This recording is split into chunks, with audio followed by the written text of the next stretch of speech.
Au nom du Père, du Fils et du Saint-Esprit, ainsi soit-il. Aujourd'hui, je voudrais en venir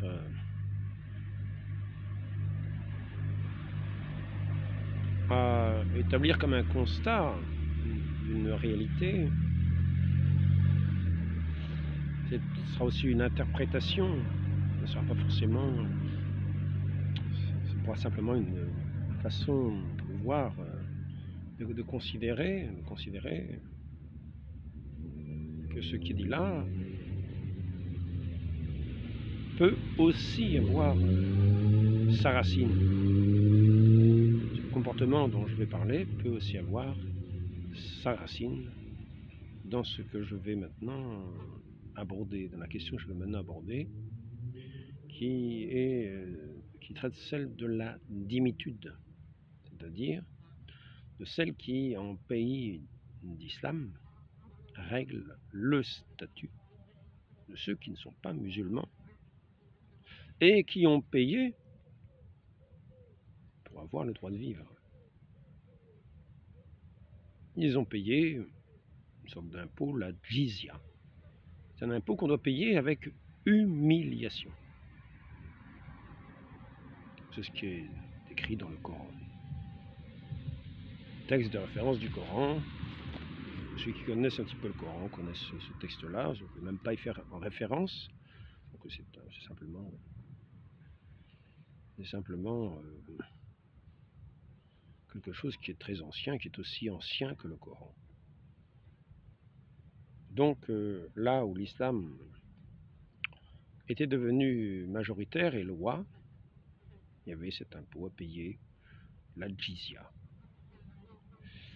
Et ça permettait, du point de vue musulman, c'était une protection accordée.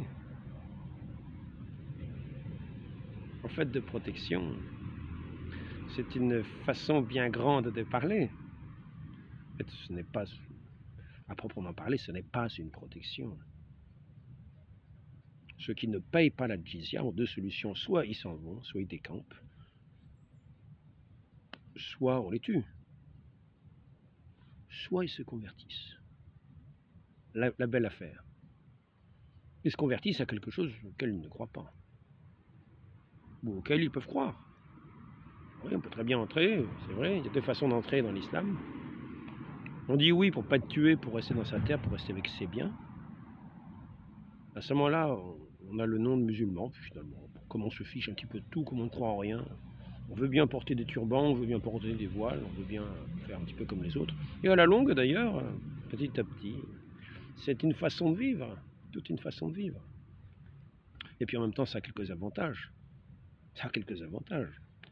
C'est un avantage qu'on est dans le statut supérieur de la partie de la population qui est plus élevée que le reste. C'est le sommet. Musulman, c'est le sommet de tout. Ce sont les maîtres. Les musulmans sont les maîtres. Oui, quand vous êtes musulman, vous êtes tout de suite, qu'est-ce que c'est que ces êtres inférieurs, les dhimmis, qui rasent les murs, qui prennent les ruelles étroites, qui devant vous baissent les yeux, oui, vous êtes un seigneur, vous êtes habillé, vous avez le droit de vous habiller avec de la soie, vous avez le droit de porter la barbe si vous êtes un homme, vous avez le droit de... Enfin bon, je vais lire les petits passages. Je vais lire les petits passages, montrer que ça fait partie du droit coranique, établi par les savants, pour mettre le Coran en pratique, la parole éternelle en pratique, la parole dite éternelle. Aussi éternel que Mahomet, et qui se réglait souvent en fonction des événements qui se passaient, des événements de la vie privée de Mahomet, comme ça qu'il peut le voir, avec un droit pour celui qui est appelé le prophète d'avoir plus de femmes que les autres, d'avoir... c'est une société complètement déréglée.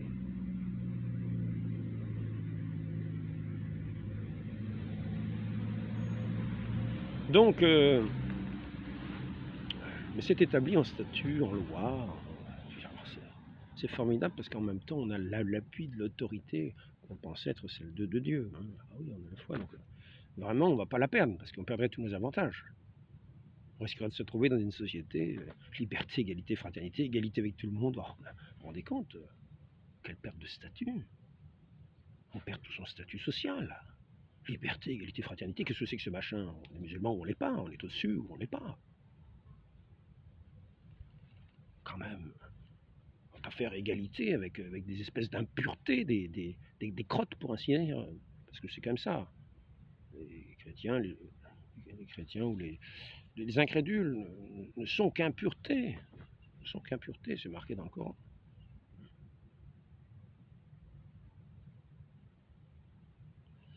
Ce sont des gens.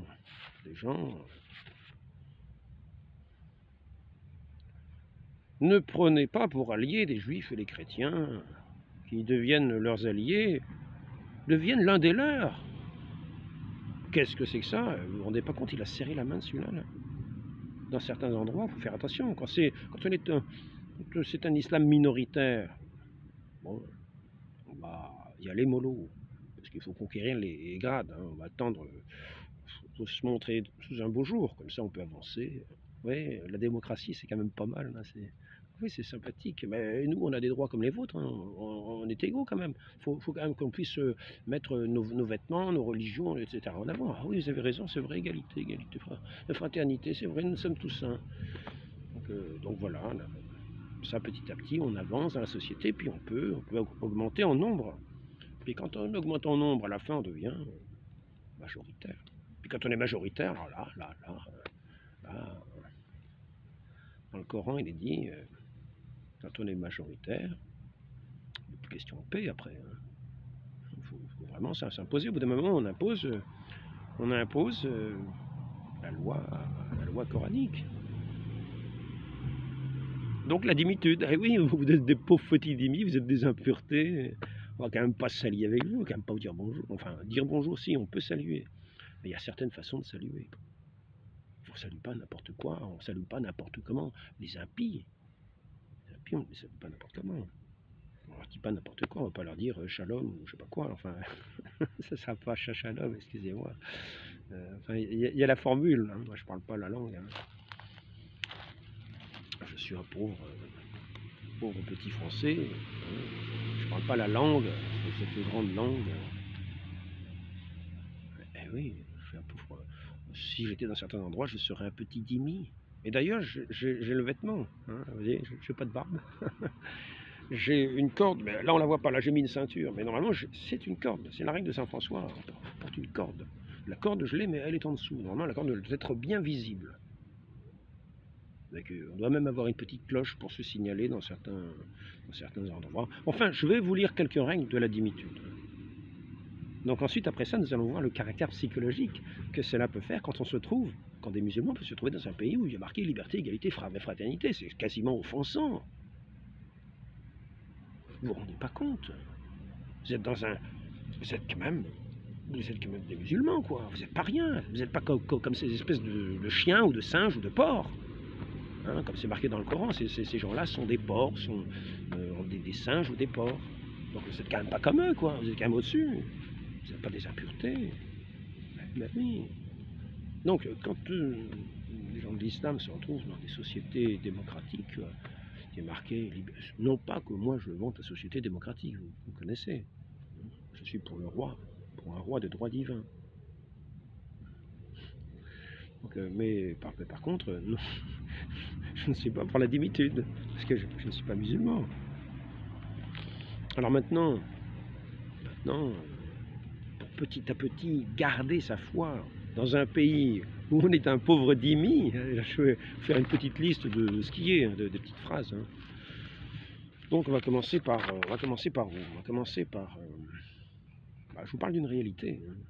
Une réalité, je en parle d'une certaine façon qui peut paraître un petit peu méprisante, mais il ne faut pas oublier que le statut de dhimmi est un statut humiliant pour ceux qui veulent garder leur foi au Christ, ou qui veulent rester dans leur foi talmudique ou juive. C'est la même chose. Hein. Des dhimmis. Les gens du livre sont réduits à la dhimmitude s'ils veulent continuer à pouvoir vivre. Donc c'est un statut humiliant. C'est le propre de ce statut, c'est humiliant pour les amener à la conversion, bien sûr. La conversion de cette religion extraordinaire, l'islam, hein, qui prévoit de crucifier les impies, de leur couper le pied et la jambe opposée. C'est marqué dans le Coran. Hein, de les bannir, de terroriser, de porter la terreur partout. J'en ai déjà parlé. Nous ne sommes plus la religion de notre Seigneur Jésus-Christ. Nous avons fait un pas de géant. Notre Seigneur Jésus-Christ disait, si on te frappe à la joue gauche, tu tends la joue droite, ou si on te frappe à la joue droite, tu tends la joue gauche. C'est-à-dire tu ne renonces pas, tu restes chrétien, tu restes fidèle. Tu frappes une joue, tu tends l'autre. Mais tu continues de témoigner. Continue de témoigner de ce Dieu d'amour à qui on a arraché la barbe, à qui on a flagellé, qu'on a crucifié, sur lequel on crachait. Il n'a pas rendu l'offense pour l'offense. Lui qui était ce Dieu fait homme. Quand les gardes sont venus pour l'arrêter, demander où était le Christ, il a dit c'est moi. À ce moment-là, on voit tous les gardes qui sont renversés à terre, comme par une puissance qui sortait de cette parole de celui qui est le Tout-Puissant. Notre Seigneur s'est fait un enfant, s'est rendu, était acheté pour le prix d'un esclave, 30 deniers. Il s'est fait le plus petit, il s'est fait le serviteur de tous. Pour montrer ce Dieu qui aimait jusqu'au plus petit, jusqu'au plus humble. Ne cherchez pas la grandeur. Les hommes ne cherchaient pas l'orgueil, ne cherchaient pas l'idolâtrie du monde. Ce Dieu se révélait aux petits, ceux qui avaient un cœur simple, un cœur pur. Et lui-même était cette lumière du monde qui montrait ce chemin à suivre, dans l'humilité et la douceur. Pas un chemin d'orgueilleux où on se revêt d'habits de, comment dire, on se revêt d'habits de soie pour montrer sa supériorité par rapport aux pauvres dhimmis qui ne peuvent être vêtus que d'habits grossiers. Saint François aurait été imparfait, habillé en parfait dhimmi, sauf qu'il avait la barbe. Il a fallu qu'il enlève sa barbe. Donc, statut légaux des non-musulmans en islam. C'est pas nouveau. Pendant des siècles, des gens ont vécu dans ces conditions-là. Ils ont accepté, comme d'autres ont accepté la condition d'esclave, parce qu'il y avait l'esclavage aussi en islam. N'oublions pas ce que disait l'autre jour. Je crois que c'est en 325, nous voyons le roi de Mauritanie qui va amener à la Mecque 10 000 esclaves à vendre. C'était un commerce annuel au Dahomey. À peu près 10 000 esclaves qui étaient vendus au Dahomey, etc. Des routes, des chemins d'esclavage, des routes d'esclavage. Pour chacun, bon, dans l'Antiquité, l'esclavage était chose courante. Mais c'est inscrit aussi dans l'islam. Avec les captives, on a droit à des épouses, on a droit à des concubines, on a droit aussi aux captives. Ah oui, c'est intéressant. C'est intéressant, ça a ses avantages l'islam. C'est pas très moral, hein, mais c'est intéressant. Du point de vue chrétien, ça n'a rien de moral. Ça ressemble à de la fornication. Mais du point de vue musulman, ce sont des droits, on peut avoir des captives et puis en jouir, en plus des femmes autorisées, des concubines. Et oui, ça a ses avantages. Ça peut être séduisant pour certains esprits, mais qui ne sont pas très spirituels.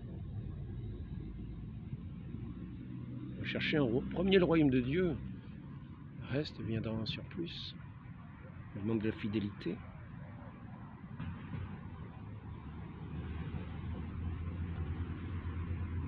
L'homme s'attachera à sa femme, quittera ses parents, s'attachera à sa femme, ils ne formeront qu'une seule chair.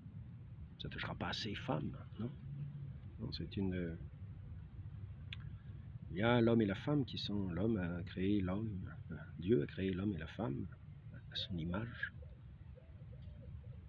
Et ce mariage montre la manière, est une image de notre Dieu qui a épousé notre humanité dans ses noces sanglantes sur la croix, pour nous unir à lui, pour nous montrer par le témoignage de son amour jusqu'à la mort. Par ce témoignage de cet amour, il appelle le nôtre pour nous unir à lui dans cette foi inébranlable dans son amour. Mais pas avec des concubines et des esclaves. Non. Saint Paul nous dit que le mariage est un grand mystère. Ce mystère est à l'image de ce Dieu qui s'unit à l'humanité, non pas pour l'abandonner, non pas pour la répudier, non. Mariage indéfectible. Comme l'Église est indéfectible, parce qu'elle est justement ce mariage de ce Dieu avec les hommes, d'une manière indéfectible.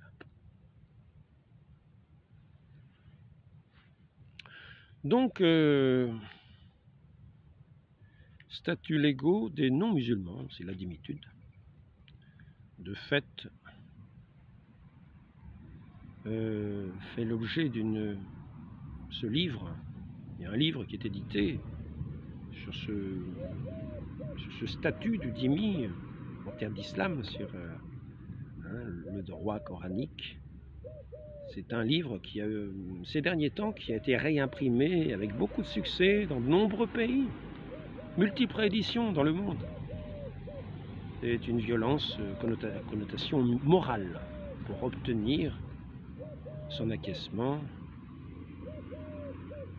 des actes juridiques. Alors, obligation de la jizya, c'est ce que je disais tout à l'heure, après s'être humilié. C'est-à-dire que celui qui veut avoir le droit de vivre sans s'être converti à l'islam, qui reste cette impureté, qui reste cette personne d'une classe inférieure qui ne mérite pas de vivre, mais sauf que s'il paye, ça peut être avantageux. C'est comme un troupeau qu'on peut pressurer pour avoir des sous.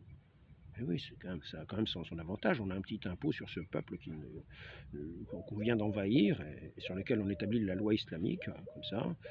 Au lieu de les tuer, on va vivre le jizya, ça va faire un petit impôt, ça va nous enrichir. Donc un tribut qui frappe les têtes des infidèles pour les humilier et les soumettre. C'est le prix de leur impiété, jusqu'à ce qu'ils donnent le tribut pour sauver leur nuque. Sinon, c'est un châtiment. Tout ce que je dis, c'est ce qui est dit dans ce droit coranique. C'est un châtiment. Il faut le payer debout, alors que celui qui reçoit l'impôt est assis comme un prince. L'autre, il est humilié, il arrive devant son seigneur, devant son maître, à qui il va payer son impôt. Il faudra qu'il paye la main, parce que c'est un impôt qui marque l'humiliation permanente dans la vie de tous les jours, la permanence de l'humiliation, mais en plus, alors là, la traduction, c'est que quand on paye, on doit payer avec humiliation. Alors quand on dit on doit payer avec humiliation, ça peut être avec des injures, ça a dépendu, ça, de ceux qui l'entendaient de différentes manières. Il y en avait qui disaient, bon, c'est déjà assez humiliant de venir le payer, hein. Mais il fallait quand même, mais d'autres pouvaient donner des coups de bâton, injurier ou faire ce qu'on voulait. Il faut payer avec humiliation. On ne précise pas ce que c'est que cette humiliation en payant.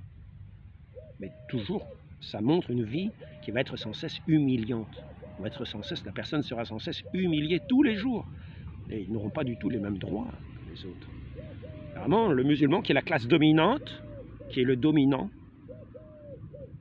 et le dhimmi qui est vraiment la classe inférieure et méprisée. Non pas seulement inférieure, mais méprisée. Méprisée, divinement méprisée en plus. Vous pouvez porter tout le mépris sur le dhimmi. C'est divinement méprisé, c'est une merde.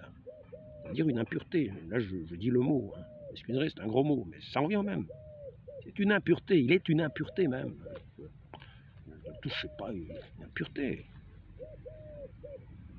Vous risqueriez d'être contaminé. Donc, mais là, pour recevoir les sous, par contre, hein, il faudra que celui qui paye ait la paume de la main, et la main en dessous, que celui qui prend l'impôt ait les au-dessus, pour montrer sa supériorité.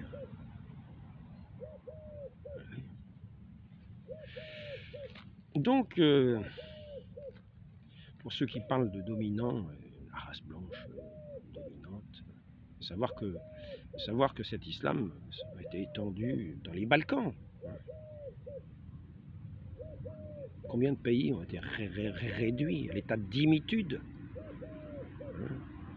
Quand je ne parle pas simplement exterminés. Je voulais prendre le livre pour montrer le siège de la chute de Constantinople, Byzance, 1400, je crois que c'est 1453, si je ne me trompe pas. Ça marque la fin du Moyen-Âge. Quelquefois, la fin du Moyen-Âge, on la place plutôt au 1492, la découverte des Amériques par dit Christophe Colomb. Mais il faut voir l'horreur de ce horreur.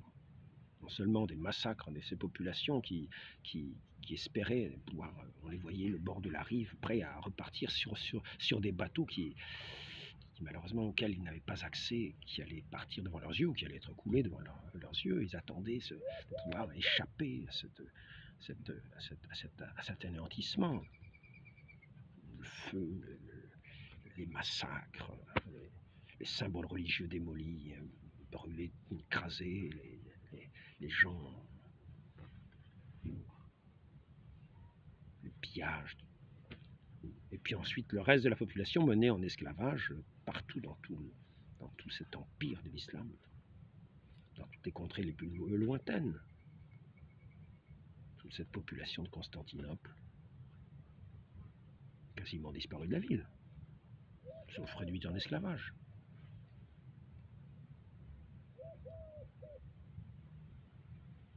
Un désastre complet. Donc, voyons ce brillant empire qui s'était réduit comme une peau de chagrin, qui avait demandé l'aide des croisés, environ après l'an 1000. Finalement, le pape avait répondu à leur appel. Il leur avait donné un sursis, venant à leur aide, à leur secours. Après ça, quand cet empire est tombé, bah, les Turcs se sont répandus dans les Balkans. Ils ont asservi les populations. Sous le règne de cet islam, la dimitude, de toutes sortes de choses les plus incroyables. Avec ses harems, avec ses... C'est l'islam. C'est l'islam. On ne parle pas là de démocratie.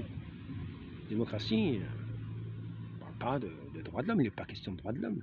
Là, il est question de l'islam pur. Tel qu'il veut être, tel qu'il est dans sa racine islamique, dans sa parole éternelle là, de Mahomet. Ce faux prophète. Je dis faux prophète parce que nous savons que Saint Jean nous dit que celui qui ne reconnaît pas le Fils, c'est-à-dire le Christ, le Fils de Dieu, et l'Antichrist, est un Antichrist. Il n'est pas de Dieu. C'est la profession de foi musulmane, ne pas reconnaître celui qui est le Fils. Partout où il y a eu les chrétiens, ils ont été réduits ou dans l'humiliation, ou dans la mort, dans l'esclavage.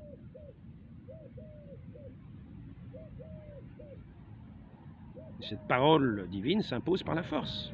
Sabba.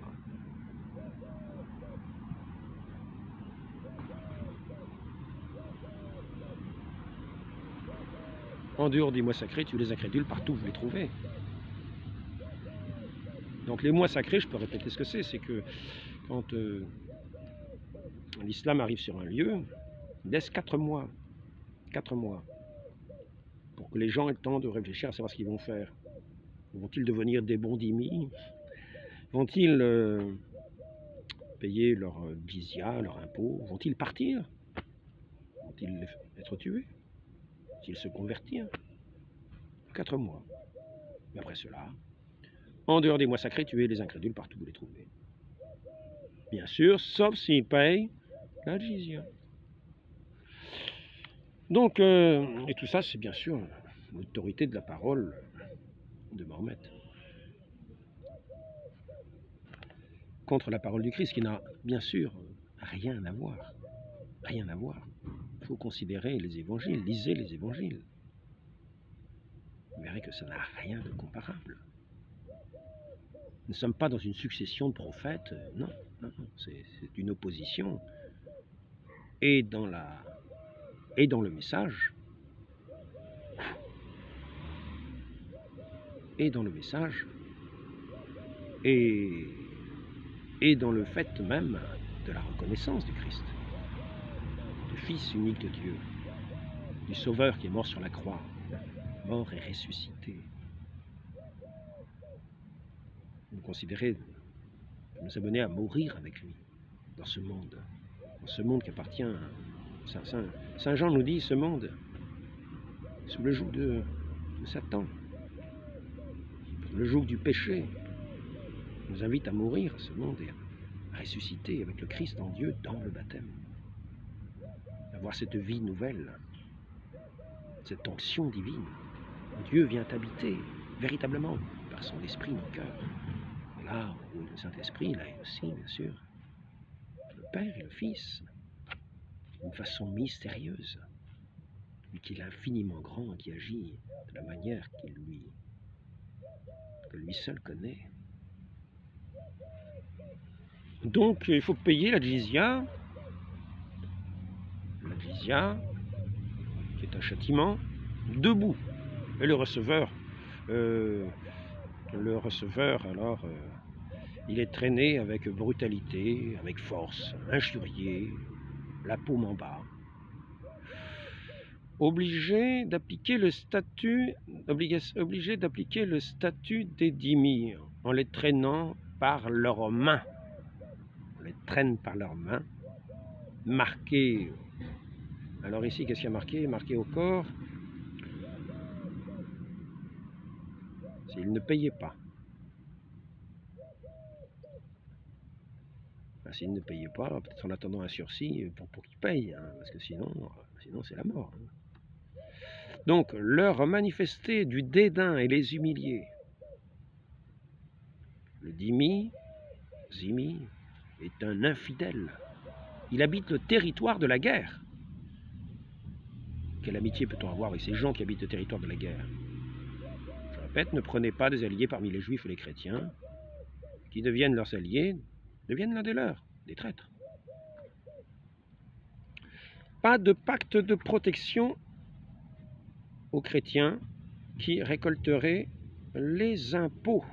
Eh oui, parce que récolter l'impôt, c'est une position supérieure. C'est une position de supériorité, c'est une position avantageuse, c'est pas une position d'humilié. Donc si dans cet empire musulman, il y a des chrétiens qui vont récolter l'impôt, ils n'ont plus le statut de protection. Ils perdent leur droit de vivre à la limite. Et donc n'importe qui peut les assassiner. Ce ne sera pas un problème. Ce ne sera pas puni. Donc pas de pacte de protection aux chrétiens qui récolteraient les impôts. Ils peuvent donc être tués. C'est formidable. N'est-il pas vrai? Ce royaume musulman, n'est-on pas pressé de le voir arriver en France? Hein? N'est-ce pas merveilleux? Ah, qu'est-ce que c'est que la République à côté? Liberté, égalité, fraternité, c'est pas vrai, quoi. On va pas être des égaux avec ses inférieurs, quoi. Avec cette race impure.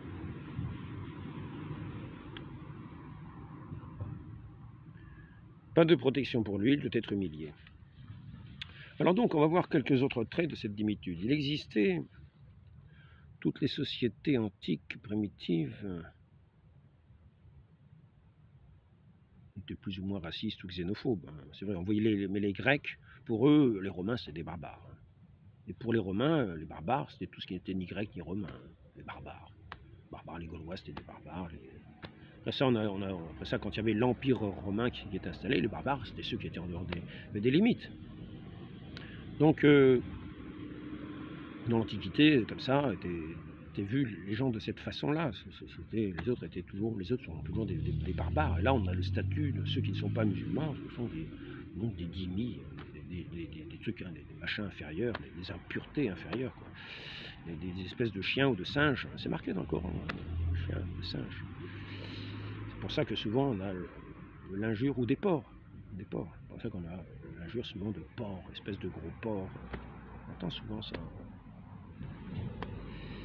C'est la réalité. Cette parole coranique. Voilà ce que vous êtes vraiment ça. Donc c'est même pas une injure. Pour eux, ils pensent dire la vérité. Ils disent vous êtes un porc, bah oui. C'est marqué dans le Coran. Alors on va pas dire le contraire, parce que nous on a ce statut qui fait qu'on est des hommes. Vous êtes des porcs. Nous on est des hommes. Le musulman est un homme, et les autres ce sont des porcs ou des chiens. En gros. L'arabe est la langue de la révélation. Qu'est-ce qu'il y a marqué là? Les mines arabes. J'arrive pas à lire là. Les noms arabes qui ne l'ont pas comme langue ne peuvent pas la parler. Ils n'ont pas le droit de la parler. Le statut de dhimmi, ceux qui n'ont pas la langue arabe maternelle, ne peuvent pas la parler. Et non, c'est interdit. Ils ne doivent pas avoir non plus, porter de prénoms considérés comme islamiques. Les non-musulmans ne peuvent pas porter de prénoms considérés comme islamiques. Je répète, c'est la loi des dhimmis. C'est le statut des dhimmis. Donc tout ce que je dis là rejoint le statut du dhimmi. Vous voudriez vous faire passer un petit peu pour musulman, pour adoucir votre façon de vivre, etc. Vous ne porterez rien. Non, alors là c'est interdit, il y aura des sanctions. Donc, il faut marcher dans les rues étroites. Sur les rues larges, s'il n'y a pas de musulmans, et avec une cloche au cou. Nous rêvons à un paradis terrestre de l'islam. Nous marcherions dans les rues devant ces dhimmis avec des cloches au cou qui ne regarderaient pas, qui frôleraient les murs, qui marcheraient dans des petites rues. Oh, ça serait formidable. Paradis musulman, presque sur terre. Oui, bon, il le mérite. C'est vrai que quand même, pour être sûr d'aller au paradis, c'est le seul moyen, c'est de mourir en assassinant les autres. Ah oui, là, on a sa chance. Là, on s'appelle un martyr. Quand on assassine les autres, plus on en tue, je puis d'en tuer un, je crois. Enfin bon, si on meurt en même temps, ben là, on a sa chance. Martyr chrétien, c'est pas ça. Hein. Martyr chrétien, c'est quelqu'un qui professe sa foi alors qu'on menace de le tuer. Il témoigne de sa foi. Ça des races de témoigner de sa foi dans ce caractère de dhimitude. Il témoigne de sa foi. Là, il est sûr, ça ne va pas faire le long feu parce que c'est interdit de professer sa foi en terre de dhimitude. Le statut de dhimitude, c'est interdit. Il faut avoir les cheveux courts. Barbe est interdite aux dhimmis. Le cordon grossier visible sur le vêtement. Je ne suis pas encore un bon dhimmi, moi mon cordon il est ici. Est-ce qu'il est, il est là, vous voyez? Je ne sais pas si vous voyez, il est là. Donc ne peut monter à cheval, hein, ne peut monter une mule ou un âne qu'avec la permission de l'imam, sans harnachement, hein, et surtout pas avec des harnachements dorés ou je sais pas quoi, c'est sorte de pas y compter. Hein. L'artisanat, si vous êtes artisan, je ne sais pas ce que vous pouvez faire comme artisanat, hein, si vous êtes un dhimmi, peut-être le vendre à des grands, à cette classe supérieure, musulmane. Qui viendraient vous voir de la grande terre sans vous toucher parce que vous êtes une impureté, mais vous salueraient quand même en vous souhaitant un bon mot parce qu'ils ont un caractère humain quand même. Ah oui, le fait d'être musulman n'enlève pas le caractère d'être humain. Dieu a créé non pas des bêtes mais des hommes. Donc tous ces musulmans qui sont là restent des hommes. C'est vrai qu'il y a beaucoup de choses qui les incitent s'ils quittent leur religion. Hein, ce sont des renégats, ce sont des comment ça s'appelle ça déjà? Ça fait rien, des renégats, donc ils méritent la mort. Par contre, s'ils restent dedans, ils ont un statut quand même qui vaut le coup. Donc, ne peut monter à cheval. Où est-ce qu'on en est? Il n'a pas de droit, il n'a pas de droit d'accession ou de préemption si un musulman veut le même objet. Vous voulez acheter une maison, bah, y a pas de droit, le dhimmi n'a pas de droit de préemption ou d'accession à la propriété si un musulman veut la maison en même temps. Et son droit de propriété, il vaut pas grand-chose, parce que c'est une terre d'islam. Oui, fasse moi qu'il y a du monde. Bon, pour les églises, tant qu'il y a beaucoup de chrétiens, on peut leur laisser les églises. Mais quand il y a peu de chrétiens, quand il y a presque plus de chrétiens, bah, ces églises, on peut se les approprier. Parce que c'est la terre d'islam. Hein, c'est marqué, je l'ai écrit quelque part. Hein. Le culte ne doit pas être perceptible par les musulmans. Interdiction de procession publique, interdiction d'élever la voix dans la prière, d'allumer des cierges, de festoyer les jours de fête, même en privé, hein, comme les musulmans. Interdiction. Vous êtes un dhimmi, vous ne l'êtes pas, quoi. Vous êtes une impureté, vous ne l'êtes pas, vous êtes devant Dieu, vous êtes une impureté. Et devant les musulmans, qui ont fait le bon choix, vous êtes aussi une impureté, parce que c'est marqué dans le Coran quand même. Alors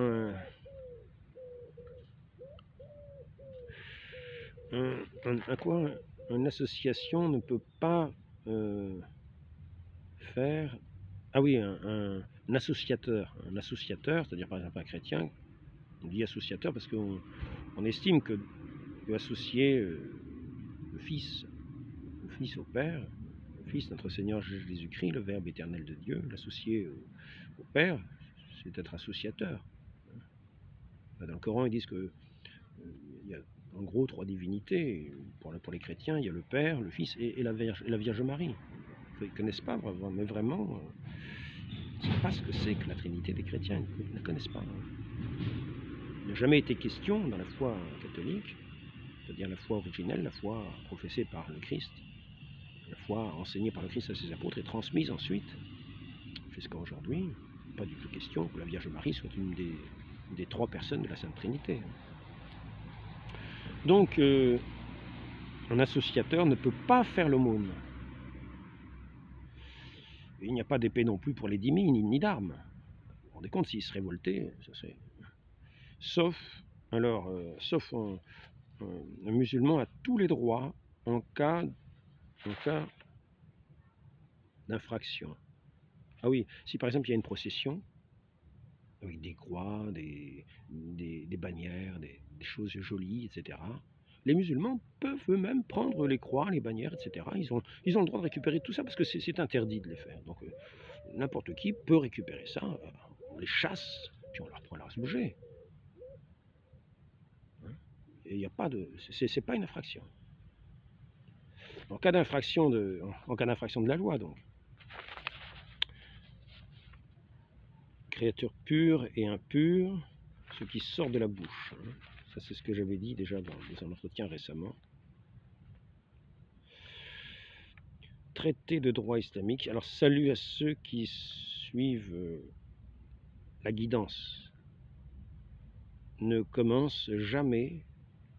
Ah oui, c'est pour le salut. Ceux qui suivent la guidance, ceux du livre. Ne commence jamais avec eux. Il faut éviter de commencer avec eux par la salutation, pour éviter de faire des erreurs, quoi. On ne va pas leur dire la salutation qu'on fait aux autres. On ne va pas leur faire la salutation qu'on fait aux autres. Parce qu'ils ne le méritent pas. Parce qu'ils sont dans la zone de la guerre. Comment ça s'appelle déjà? Je l'ai dit tout à l'heure.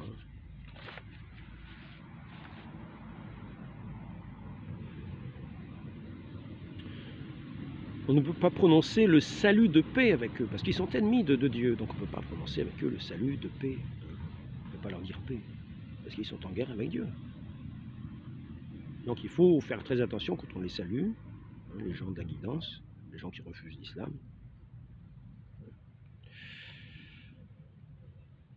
Le musulman ne doit pas prendre conseil d'un chrétien. Les musulmans ne peuvent suivre un conseil d'un chrétien, quoi. Et la tombe des chrétiens, les cimetières des chrétiens doivent être loin de la vue des musulmans. Il faut qu'ils aillent dans un endroit où on ne les voit pas, on ne les remarque pas. Mais si une femme porte un enfant d'un musulman, la situation est difficile, parce qu'elle n'est pas musulmane, déjà les femmes en particulier, parce qu'elles sont considérées comme une boîte qui contient,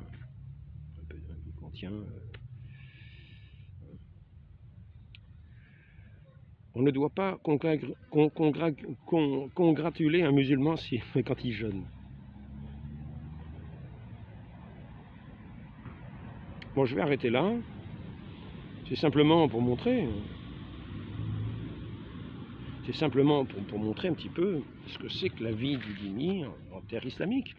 C'est un livre qui montre le droit coranique et qui a recommencé à être diffusé dans certains pays, peut-être en application dans certains pays, et peut-être arriver en application dans certains autres.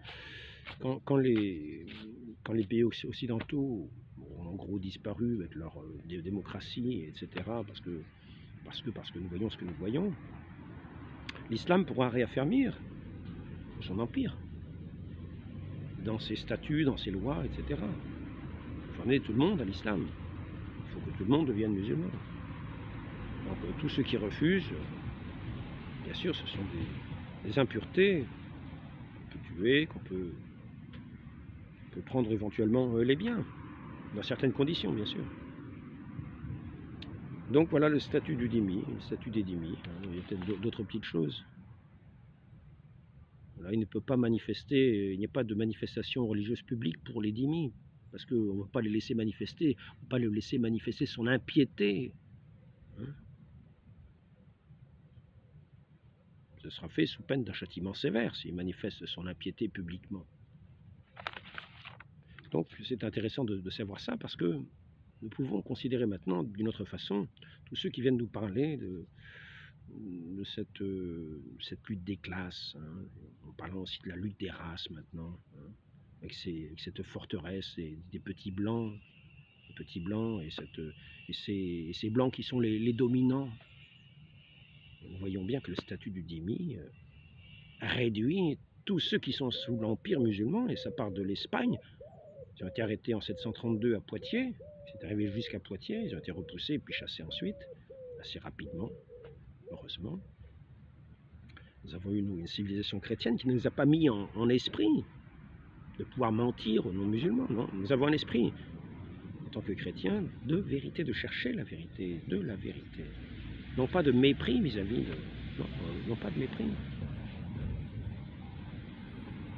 Nous savons bien le sort qui va revenir, qui peut revenir à ceux qui refusent la foi au Christ, la foi en Dieu.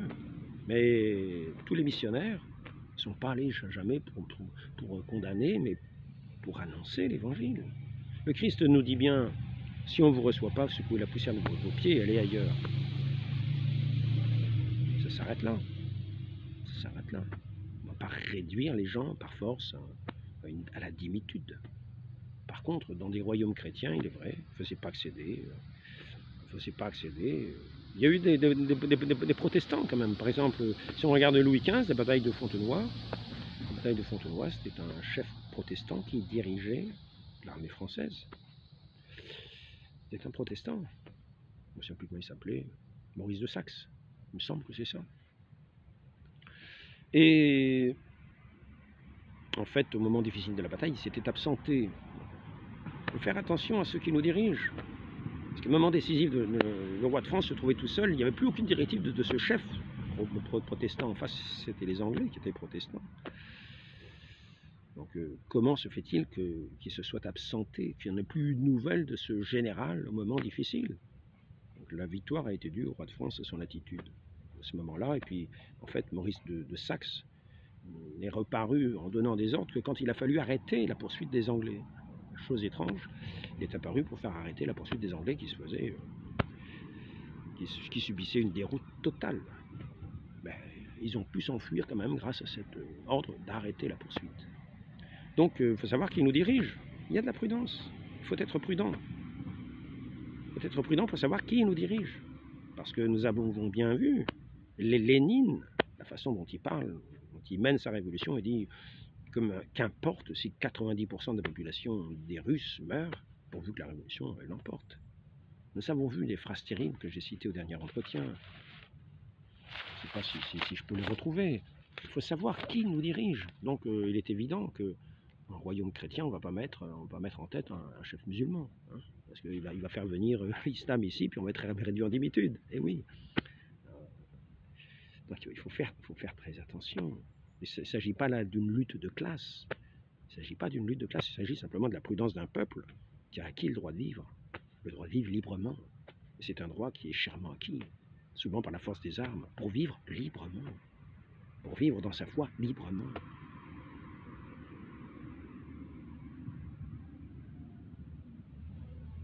Maintenant, si on veut parler du protestantisme, ils n'ont pas cherché à étendre paisiblement leur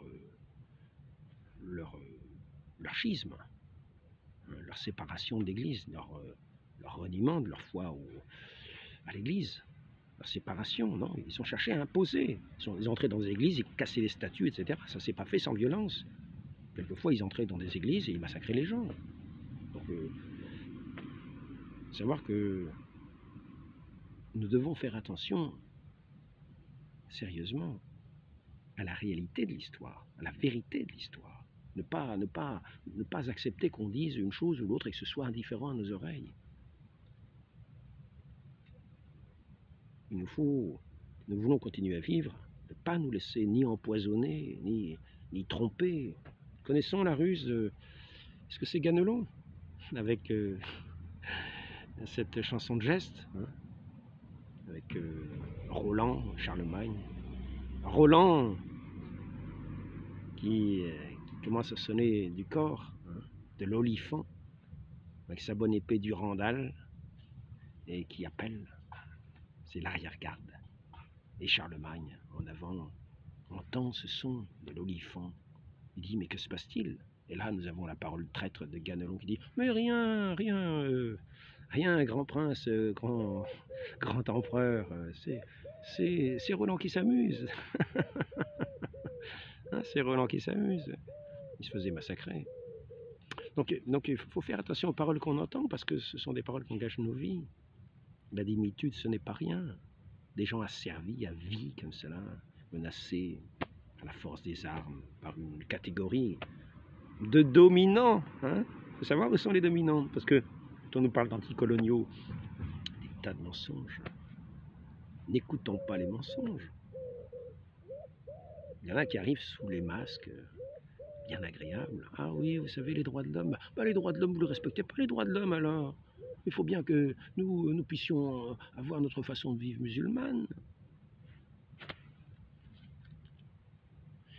Je dois vous avouer que quand on considère le statut de dimitude qui est ancré profondément dans l'esprit musulman, c'est-à-dire le musulman est le supérieur, et les autres sont cette catégorie inférieure, je dois vous avouer que quelqu'un qui a cette considération dans cette culture, qui est plongé dans cette culture-là, ce sens que oui, il porte des vêtements de soie, c'est marqué dedans, je ne l'ai pas lu là, mais c'est marqué, alors que les autres peuvent porter des vêtements de soie, alors que les autres sont habillés en vêtements grossiers, on doit les reconnaître.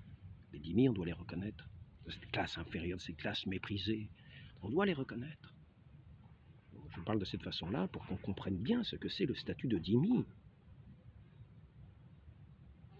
Des gens ont subi cela pendant des siècles. Les derniers siècles, les pays occidentaux ont mis un frein à l'islam pour arrêter l'esclavage en Afrique. D'ailleurs, c'est une des premières choses que le général Bugeaud, après sa victoire sur Abdelkader, a fait en Afrique du Nord, mis fin à l'esclavage. Avec la libération des captifs européens qui étaient dans tous les marchés des esclaves en Algérie. Dans ce qu'on appelle l'Algérie aujourd'hui, mais qui n'était pas le territoire de l'Algérie actuelle, qui fait 2 millions de kilomètres carrés. L'Algérie, c'était la petite bande avec quelques villes côtières, assez importantes, mais qui étaient de l'Empire turc.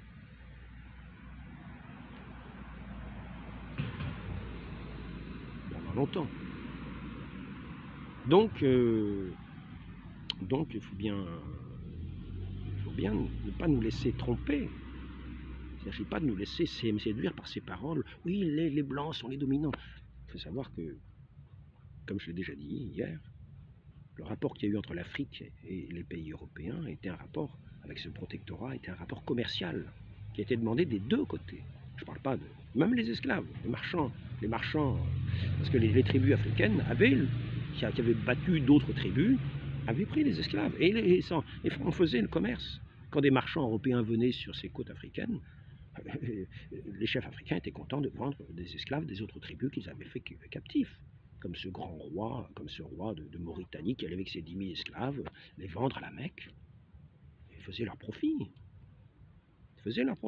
Bon, en tout cas, quand l'esclavage a été terminé par la présence des Européens en Afrique, à partir de la fin des années 1800, à la fin des années 1800, c'est-à-dire pratiquement 1900, donc ça n'a pas été une longue présence européenne. Elle a duré un peu plus de 60 ans, peut-être 80 ans maximum. Je ne parle pas de l'Algérie, je parle du reste de l'Afrique. Donc une présence dans laquelle ils ont construit des tas d'infrastructures, dans lesquelles l'Afrique a été développée par cet échange. Et je répète, en 1958, lorsqu'il a été question de savoir si la France devait rester ou partir de l'Afrique, eh bien, il y a eu un référendum et les Africains voulaient à 90% rester. Ils l'ont signifié dans ce référendum. Il ne s'agit pas d'une exploitation, il s'agissait d'une coopération. Une certaine amitié. Ce sont les pays européens qui ont mis fin à l'esclavage. Et qui ont mis fin à cette manière de dimitude dans les pays où ils étaient. Ils ont mis un holà à toute cette façon de faire islamique. Aujourd'hui, nous sommes directement menacés sur nos territoires de perdre notre liberté. Et de retrouver bientôt, d'ici quelques décennies, de nous retrouver avec un statut de dhimmi ou d'une classe inférieure, en se servant du fait qu'on nous dit qu'on nous a été des dominants.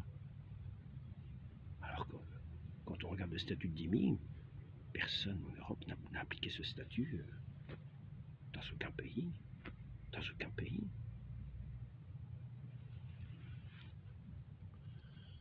Donc, revenons aux choses réelles, ne nous laissons pas bercer par ceux qui sont dans cette lutte des classes, dans cette lutte révolutionnaire, qui se servent de toutes les armes qu'ils ont, de toutes les séductions qu'ils ont.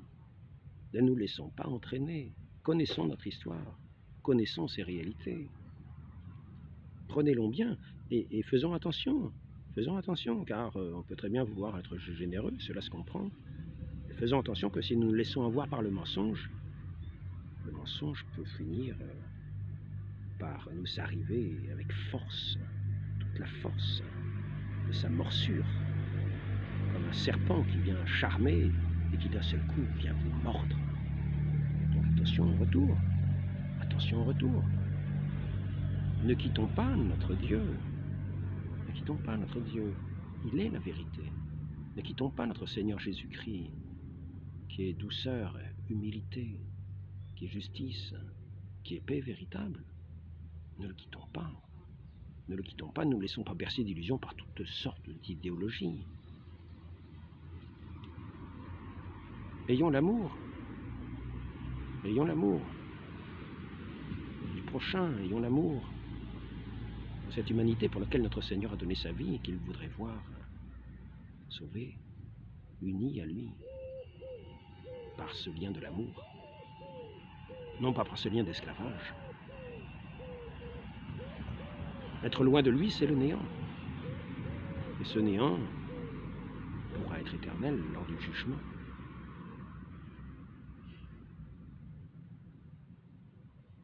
Nous aurons cette soumission à tous les démons de Satan, comme ce règne de dimitude éternelle. Si nous n'écoutons pas la voix du Christ, qui est notre libérateur, ne perdons pas notre liberté, ne perdons pas notre libérateur. Ne nous laissons pas séduire.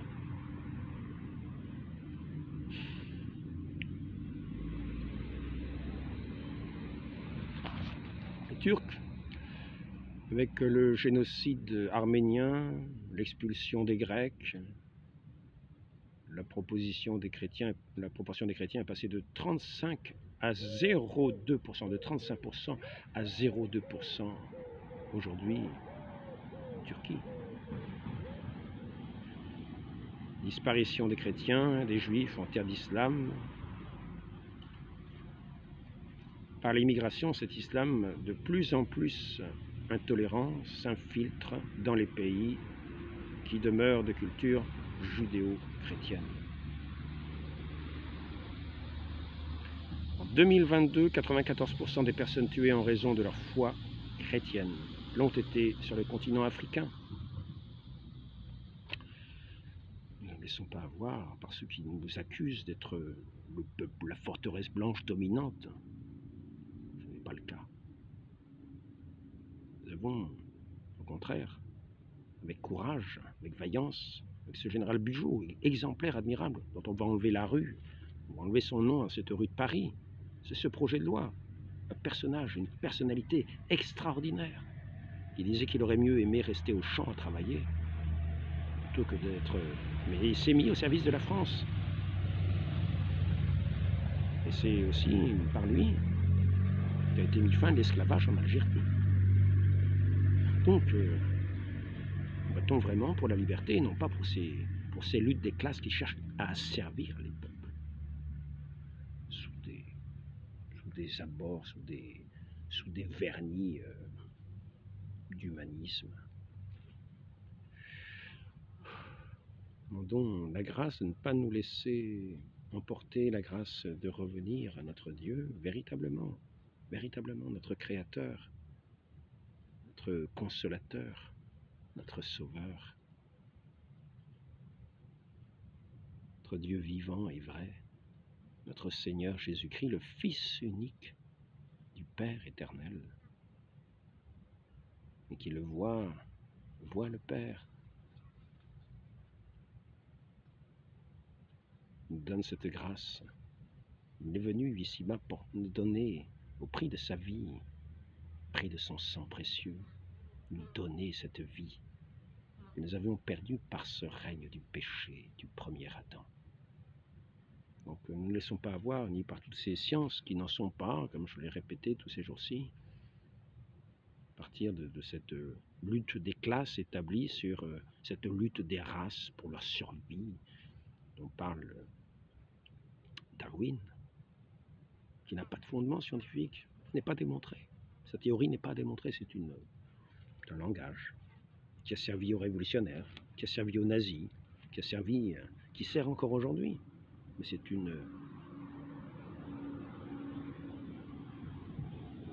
allons au plus simple. Allons à celui qui nous donne la vie, qui guérit les malades, qui rend libres les captifs, aux captifs la libération. Combien de chrétiens sont rendus prisonniers pour libérer des captifs? Il y avait des ordres mendiants pour cela. Les trinitaires, par exemple. Les gens qui donnaient leur vie pour la libération des captifs. Quelquefois, ils prenaient la place des captifs, ceux qui étaient vendus sur les marchés d'esclaves. Ils essayaient de rassembler des sommes dans toute l'Europe pour racheter les esclaves. Dans ces marchés en Algérie ou en Afrique du Nord, chez les mauresques, les barbaresques. Je vais arrêter là. Donc pensons bien que la dimitude, ce n'est pas la classe des dominants. Que, au contraire, l'islam se présente comme une classe de dominants. Comment voulez-vous résister aux menaces de mort, payer un impôt, vous vivez dans des conditions tous les jours humiliantes? Comment voulez-vous tenir? Et il y en a qui ont tenu comme cela. Par cette grâce de Dieu.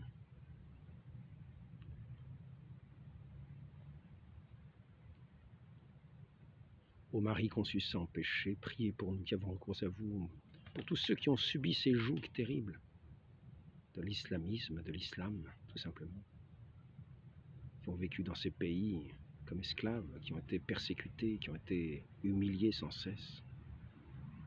Pour vous demeurer fidèles, pour demeurer fidèles à votre divin Fils, notre Dieu, éternel et vrai. Donnez-nous cette grâce de vous demeurer fidèles et de combattre pour cette vraie liberté. Il fait la vérité. Viens la lumière. C'est ainsi que nous entrons dans ce règne de l'amour, dans ce règne de la vraie liberté. Ainsi soit-il, au nom du Père et du Fils et du Saint-Esprit, ainsi soit-il.